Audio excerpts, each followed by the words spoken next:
Hey everyone, this is Steve Wright with SCD Lifestyle, and you're listening to the SCD Lifestyle Solution Podcast number 5. All right, so tonight on the phone we got my partner in crime again, Jordan Reesner. Hello, Jordan, hello. there he is, the man. Tonight we thought we'd talk a little bit about the mistakes that we made that delayed our healing while beginning the diet. Now most of these mistakes we made were in like the early 1 to 3 month range as we started the diet. And so we just kind of wanted to dive into some of the mistakes we made, and hopefully you might learn a little bit something from our experience. So to kick it off, Jordan, I know you made a pretty big mistake that in the first month actually that really catapulted your healing when you stopped eating this food. Do you wanna tell everybody about that? Yeah, definitely. The big culprit for me was dairy. Um, I knew right off the bat that I couldn't do egg in like the first week. Once I stopped egg, a lot of great things happened for my healing. So I knew I wasn't gonna be able to do egg, and I was dairy free for the intro diet in the first week or two. But eventually, I wanted to get going on the yogurt, and so I started making the yogurt. Got the yogurt maker. And I started introducing dairy a little bit at a time, like a quarter cup of the yogurt, then a half cup of the yogurt. And then slowly over time, I built up to a cup of yogurt, and I really wasn't feeling very good, and I was kind of figuring it was the probiotic maybe effect, I wasn't sure. And at the time, I didn't know about the trick of freezing the yogurt and still eating it frozen because that kills the probiotics, and that would have told me which was really giving me the problem. But um, And then I got into the cheeses. I went the goat's milk route, and I started eating a lot of goat's milk cheddar cheese that had been aged 60 days, and it was a real big treat, and I was eating a lot of it. And the point I want to make with the dairy is that I reached a certain level of healing, and I kind of plateaued. It was like I was still going like 2 to 3 times a day, and they weren't really that solid. They weren't where I wanted them to be. Granted, looking back 3 weeks ago, they were a million times better, but I was plateaued. I couldn't get any more healing. I couldn't get any better. I couldn't really introduce any more foods. And we ended up going on a trip to Arizona, which was intense, but I stayed SCD legal the whole time. And when we got back, I didn't have time to go get any goat's milk cheese, and I didn't have any yogurt. And I think it was like 4 to 5 days before I was finally getting some time to go to the health food store when the dairy was out of my system. And all of a sudden, I think it was a Friday, I just felt great. And I had one bowel movement, and it was more solid than the had been in the past, 2, 3 weeks. And I couldn't believe it. And I kept thinking, what's different? What's different? And it was on the tip of my tongue. So I looked at my journal that I was keeping, and I saw that I haven't had dairy since the day we flew home. I had a bunch of cheese right before I got on the plane, and ever since then, I've been feeling great. And I realized that that was holding me back. That was having a complete stopping effect on my healing. And so for my body and my leaky gut and the injury that I was experiencing, when I stopped dairy, it made all the difference in the world, and I got through my first health plateau on the SCD diet. But Yeah, I that's know, a I know, Steve, that you've had your love affair with dairy over the past year. So I'd love to hear your thoughts on dairy itself too. Yeah, I waited until the first month before I started the SCD legal yogurt. So it was about week 4 or week 5 when I started it, and I started on goat's milk yogurt. And actually I did extremely well. And when I first introduced the yogurt, I actually went to like basically a new level of health where um, my bowel movement qualities were getting into the 4 range, and everything was awesome. It really catapulted me forward. But the mistake I made was about a week into the yogurt, I was like, sweet, this dairy thing's this good. Time to get some cheese going. And that's really where I made my first mistake with dairy was going out, and I was just, prior to the diet, I had real no experience with cheese other than cheddar cheese. So I was just looking up all sorts of cheeses in the supermarket, and I think I picked up two or three SCD legal ones, and I came home and I just I started eating and I couldn't stop, and it just did not go well. I definitely spent the next 3 days trying to recover from that incident. So that really turned me off from cheese for a little while. But I was actually able to scale back the cheese amounts and learn to live by it. But just want to warn everybody out there that cheese is very very good and it can be very addictive. So purchase it in small amounts when you first start. Might be helpful.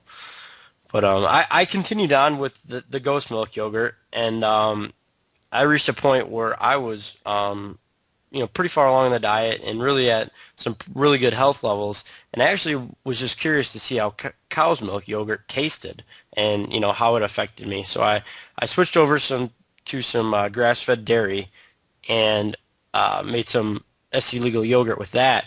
And man, it just lit me up taste bud wise so much better than the dairy or the goat's milk dairy that I loved it. And I at that point I really didn't notice or I didn't notice any changes in my health. And so because of that, I just figured that it was not a big deal. I was fine with cow's milk, and I just continued on with that for several months. And I believe at that time the reason for that was that I was still, getting cheese every other day or every couple days, and I would add it to my omelet, or I would, throw it in a dish here or there. I wasn't like eating blocks of it or anything, but it was kind of a mainstay on my eggs and on some different foods I made.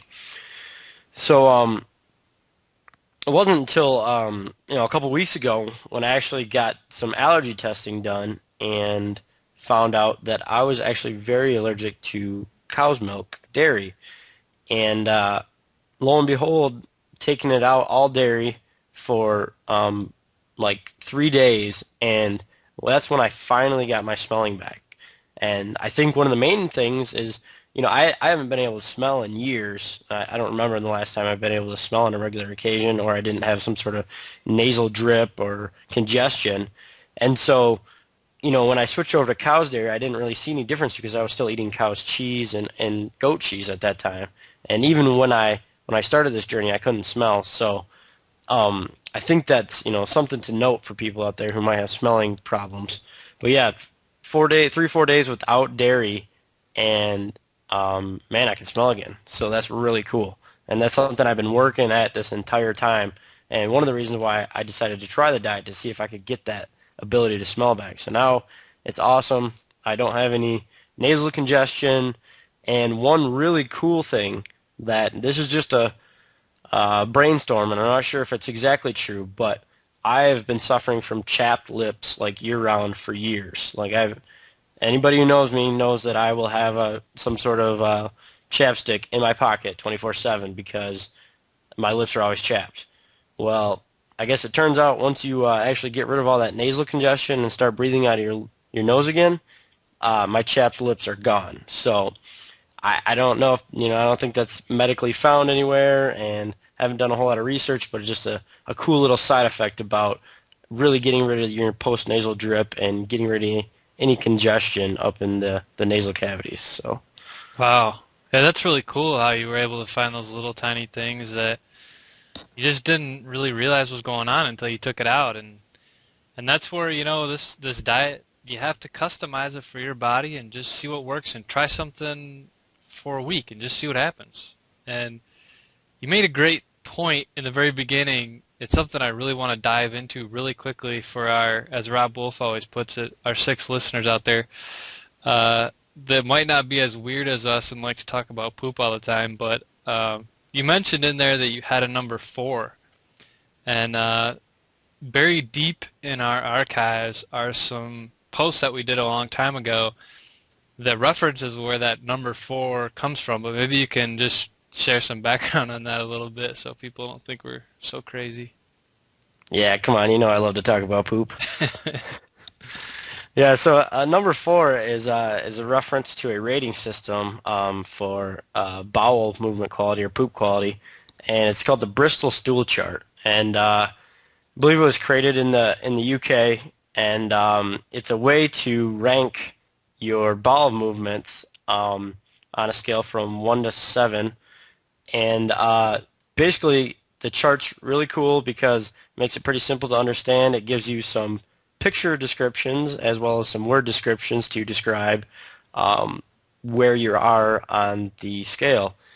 And if you what was really cool about finding the scale for me was that I actually had a new way to actually quantify what was happening in the toilet. And, it also gave me sort of like something to be shooting for, which is, according to the developers of the Bristol Stool Chart, the good range of poops are somewhere in the 4 to 5 range. So everybody's body's going to be different, depending on your level of, health and or, you know, diseases you might have. You might always be at a 5. You might be at a 3 or something, and that might be normal for you. But I was definitely bouncing around a lot between the 2 and 3 range for a part of the diet, and then every couple days I'd have like a 6. But it wasn't until I really added in the yogurt that I was able to actually get up to a 4 and really reduce any like straining or pushing at all. And really it'd be like a 30-second sit down and go type deal, which was really cool for me because I've been prone to disappearing from the office to the bathroom for 30 minutes to try to get the business done. So Well, if you still think we're crazy and you're certainly confused, we will post a link at the bottom of the podcast post with the article so you can freshen up on your Bristol Stool Chart poop knowledge. So thank you, Steve. yeah, it's a great tool to easily reference for your journal too, to shorthand keep track of what happened that day. So. Yeah. So tell me a little bit about one of the big mistakes that held you back in your healing process. Well, I think another big one that I did early on, I think somewhere around 5 weeks or 6 weeks into the diet, I was looking at the phases or stages, and noticed that nut butters were, supposedly, able to introduce early on, and so I got pretty excited about that because me and peanut butter, we definitely have a long love affair. So I kind of jumped right in and got some almond butter first just to slowly try it. And lo and behold, I'd never had almond butter before, but man, that stuff's amazing. And once again, it was kind of like one of those cheese things where I just couldn't control my consumption of almond butter. And then when I came and brought SCD legal peanut butter back in, that was even worse. And so um, I don't even remember what I dipped in them, but every single fruit or vegetable was subject to get slathered in a nut butter. But yeah, I started going through like a jar every couple days, and it got bad after about a week. Kind of built up, and then I definitely regressed for a week or so. So I definitely, once again, for me, that like the cheese category, be very careful when you go to introduce it, and if you think you might be having a problem, if you let it persist and the jars start piling up in your trash bin, then I do believe sooner or later you're going to pay the price on the toilet. Yeah, that's a great lesson in moderation and something we always talk about because it's so easy to make the SCD diet into the almond flour diet or into the fruit diet or into the nut butter diet or the dairy diet or whatever it might be because of the emotion that we have around eating. And it's so, you just get so stuck in cravings for variety and cravings for different tastes, and it's so hard to keep in moderation. And for myself, I didn't get into the nut butters as much, but I was a big victim to fruit. And fruit was, I guess, my scapegoat for non-moderation. And I learned that lesson because it just kept slowly escalating. And eventually, I realized that I was peeling, de-seeding, and cooking like 10 apples every other day and making just unbelievable binges on apples and pears. And it seems like by the end of the day, I was eating like 5 to 8 cups of apples or pears, which when you're eating, baked peeled pears and apples, it's a lot more than I'd say I was probably eating like six to seven apples and pears a day. And I just was stuck. I couldn't get any better, and I couldn't figure out why. I couldn't figure out what was going on, you know? I was following the diet so well, and I had gotten to this plateau, and I just couldn't feel better, and I didn't get where I wanted to be, and couldn't introduce any more new foods, and same story, you know? And I finally realized that, oh my gosh, I'm eating 7 apples and pears a day. And I just stopped them. I stopped them all the way completely. And I went through another horrible little die-off period. It was like this horrible second mini die-off because I was feeding so much bacteria with my sugar intake there. But I'll tell you what, 3 days after I stopped the fruit, whole new level of health. Once again, you learn a lesson, you tweak a little bit, and it was like a whole new me that I didn't even know existed. And that was pretty cool. But it was another big lesson in moderation and a tough one to learn. Yeah, and just to clarify for everybody out there, you didn't start off just eating like a bajillion pounds of fruit. Like it, No, no, I worked my way up over a long period of time of slowly emotionally eating fruit. And no, I well, started out just probably with a cup a day, I think, in the beginning. I think that's key because I think for me and probably for other people out there, it's easy to get kind of lulled into your day-to-day life, and as you get acclimated to doing the diet, if you start to lax on continuing to be vigilant about what you're eating and the amounts you're eating, it's really, really easy. Like when we say that, you know, people end up on an almond flour diet or a cheese diet or something like that, um, you know, apparently I don't have any stop signs. I just consume it in mass quantities in the first week. So I tend to learn my lesson very hard, very fast. But for people maybe like Jordan with a little less impulsive maybe lifestyle, I guess, or personality, I guess you could say, it's really easy to just kind of slowly gravitate towards your favorite foods and over time just wake up one day and realize that wow, I'm eating a ton of X food, and it's very easy to do. I think a lot of people have done it. So I think the big thing out there is don't really be mad if you discover that or something, but look at it as an opportunity. This is another opportunity maybe to remove something that might just push you over the hump and take you to where you need to go. So Or I do want, even just curb it a little bit, you know, just take it down a yeah, notch. yeah. If you eat 16 ounces of peanut butter in a day, you might have a problem. Yeah. So I guess, Jordan, from your fruit experience, now, like, what do you leave certain fruits out, or do you do better with other fruits, or is there a fruit that you'd recommend that maybe somebody, if they want to scale back a little bit, they don't want to get fruit up, would there be a certain type of fruit that you would think or you would recommend people try? Well, I think for me, I've just found that my custom version of the SCD diet that allows me to feel the best is a very, very low fruit version, a very low carb version. So what I'm doing now, because I can eat raw fruit at this point, is I actually just have a handful of raw fruit a day. So like maybe 10 to 15 blueberries or 5 to 10 raspberries, and that's it. But I think that when you're first starting out, the best thing that you can do is try to play around with fruits that have a lower fructose content, and that's going to allow you to feel the best. Um, just keep it in moderation. Just try to have a cup a day or 2 cups a day and spread them out, and that's the biggest thing is maybe start with pears instead of apples because they're a little less, and just keep it in moderation. It's so easy to get out of control with fruit.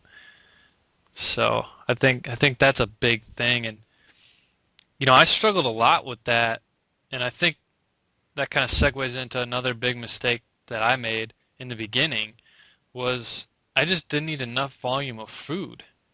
And I think I was like 180 pounds when I first started the SCD diet. Granted, I was malabsorbing everything, so I was actually storing fat, and I was this horribly malnourished person.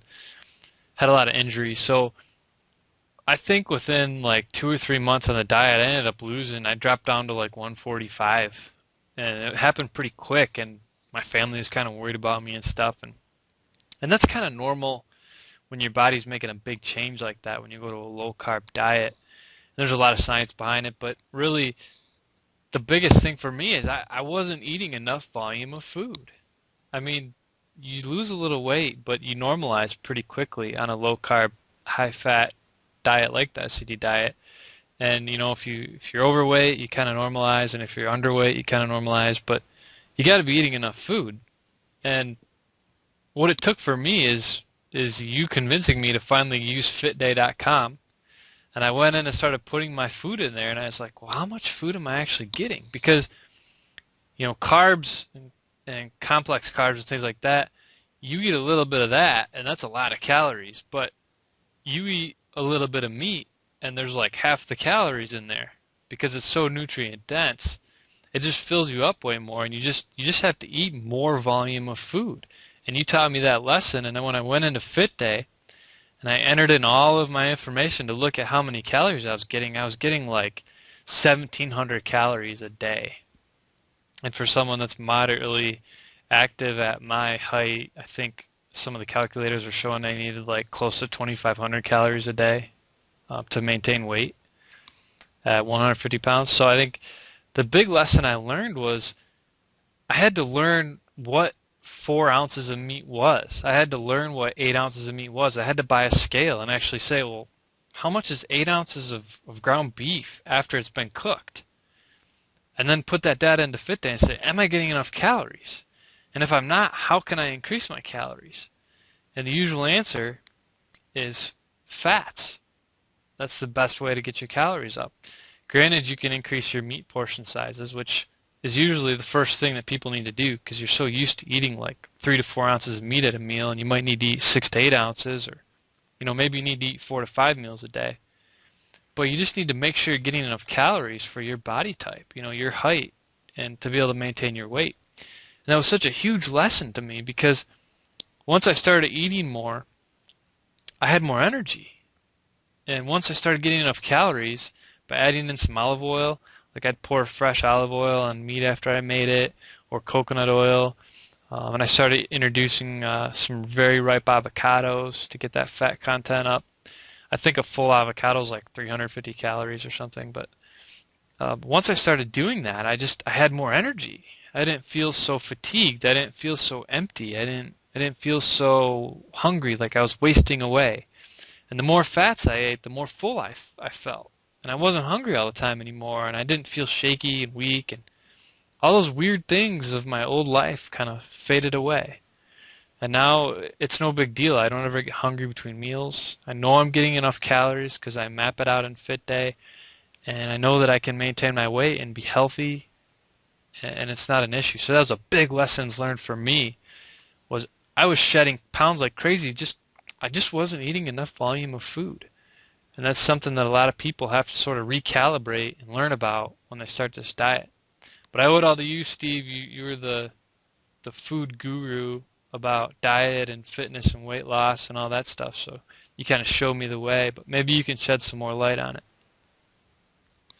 Yeah, I think, it's actually, I think it's really easy for what happened to Jordan to happen to anyone who doesn't have, a lot of prior experience um, tweaking their diet much because if for most people, at least in my experience and in my family, meat was never like if you look at your plate and you divide it up into pies or whatever and how much food is on it, you usually have at least three, maybe four types of food on your plate. Meat, maybe a veggie or two veggies and a fruit if you're on the SCD diet, or maybe you have an almond flour product, a piece of meat, a fruit, and a veggie. And one thing I think that's really pervasive in the Western culture for a lot of people is that when they start the SCD diet, that slice of their plate that's meat is actually like almost a side dish, and like the size of the meat that you're eating is like the same size as the fruit you're eating, then there's going to be a problem there. Like, it's fine, like how I currently eat. I think probably the biggest portion of my plate is made up of veggies, and then meat is like the second biggest portion, and then I look at fruit almost as like my dessert or my treat. I kind of make a big deal out of eating fruit now, just because I want to make sure I keep it in moderation, and I want to make sure that I kind of have like a sweet reward at the end of the meal, and so I'll doctor up some applesauce with cinnamon and nutmeg or something like that, or something like that, but really make it a treat when I do have fruit. But I think it's really important to kind of take a look at your plate every night when you're eating and look at what's making up the biggest portion of that plate, because it's usually not going to be the proper ratios of food if they're all equal. When I'm talking all, I mean like fruit, veggies, and meat. Um, a lot of times that's just not going to end up being enough calories for you, or it's going to be possibly too high in fructose or something like that. So what I really like to see usually is like, two-thirds of your plate are veggies, a third of your plate's meat, and then, off to the side you have your little snack treat of fruit or something like that. And of course you can definitely mix in some almond flour products in there too if you'd like. But again, kind of view that as like an expensive side dish or an appetizer rather than like the whole meal itself. So, I'm not sure if that helps out at all, but I think that's definitely something that go along with the volume of food, that some of the mistakes that I see people making out there. I think that's a huge lesson, and I think that there's a lot. You could spend a whole hour talking about that in and of itself, but I think that there's a lot of value there, just to be able to learn what you need to do. So it's pretty good insight, Steve. I think as we round this call out tonight, I'd love to hear kind of one more big setback that you had a lesson learned from that sort of got you to a new level of health.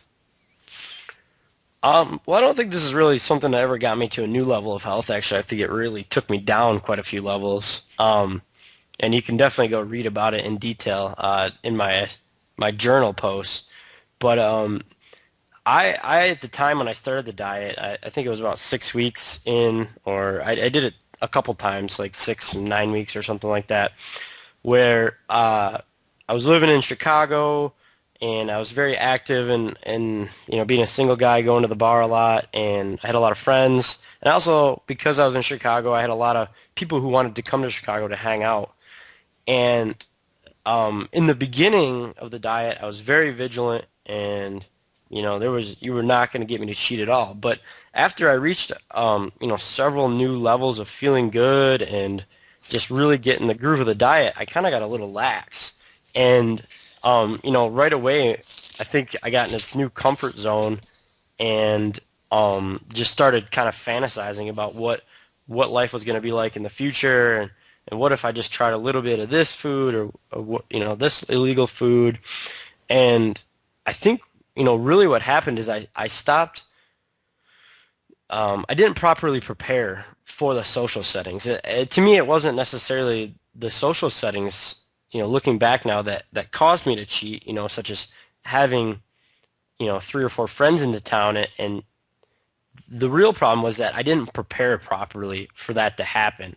And by that I mean, if you have a couple friends come in town, or a couple come visit you, you know, unless you're staying in and watching a movie and they're all about making a home cooked meal as well, most likely, you're going to feel like a burden to them by wanting to stop and take an hour to cook your meals or something like that. And so what I failed to do when that happened was have a couple days worth of food lying around my apartment to reheat, and while we were out on the town, or at lunchtime while we were sightseeing. And because I didn't have those pre-made foods ready, I just didn't have enough willpower to deal with the situation at hand, which was, look, guys, I'm going to be kind of a little burden to the group here, and we got to go stop and cook. And instead, I wanted to fit in with the group. I wanted to be part of the fun. I didn't want to be the guy that stopped the fun. And so I ate some bar food, and that just rolled into a cascading effect of some candy and the sweets and beer and everything that was, once I had one illegal, I was like, oh, I might as well just have eat the whole farm, and that was even worse. I mean, just eating one illegal food is bad, but if you allow it to roller coaster off a cliff, you will pay the price. I can definitely tell you that from experience. So, if you accidentally eat illegal, just try to brush it off. Don't worry about it, but don't let it ruin the rest of your day. But, that's a sidetrack, whole nother story. But I really just want to, I guess, impress upon people about setting up the proper conditions to allow you to be SCD legal if you're going to be in a social situation, a family party, you're going to have friends in town, or a situation where there's going to be a high chance that you are going to have the potential to cheat on the diet or have the potential want to be a part of the group and not stay SCD legal. So if you can set up the preconditions by telling your friends that this is the diet you're on, you have to eat all your own meals, and then cook all your food and have it ready before they even get there, I think it will go a lot better for you than it did for me. That's a huge lesson in life to set up the conditions to be successful. I mean, that can apply to anything, like if you're going to get up and go for a run in the morning, you set up the conditions to be successful and you put your running clothes out and you put your running shoes by the front door. If you're going to have a road trip for the weekend, and you're going to be gone for 3 days, you need to make about 3 days worth of food and throw it in the cooler and hop in the car and not worry about it. Set up the conditions to be successful. And so I think that's a really valuable lesson for anybody. And I know that I've used it a million times and just learning it through you and your experiences. So that's been really valuable. Yeah, so I hope that helps people. I don't advocate cheating. It is not fun, and you will end up paying the price. And actually, if you go back, and I guess we could probably link to a couple of my journal posts, but you'll find that actually the side effects of cheating are just as much mental as they are physical. And so I just want to impress upon everybody out there listening that if you do accidentally ingest an illegal or willingly ingest an illegal, don't let it roller coaster on you. Um, Stop and analyze what you're doing. And just because you had one bite doesn't mean that you can have 10 bites. The price is definitely not the same. And I hope you know that it is coming from experience. The more you cheat, the more it hurts, both mentally and physically. So, but it also is, just brush yourself off, dust yourself off, and get back on the SCD horse, and you'll be all right. So, Yeah, and that's a great point too.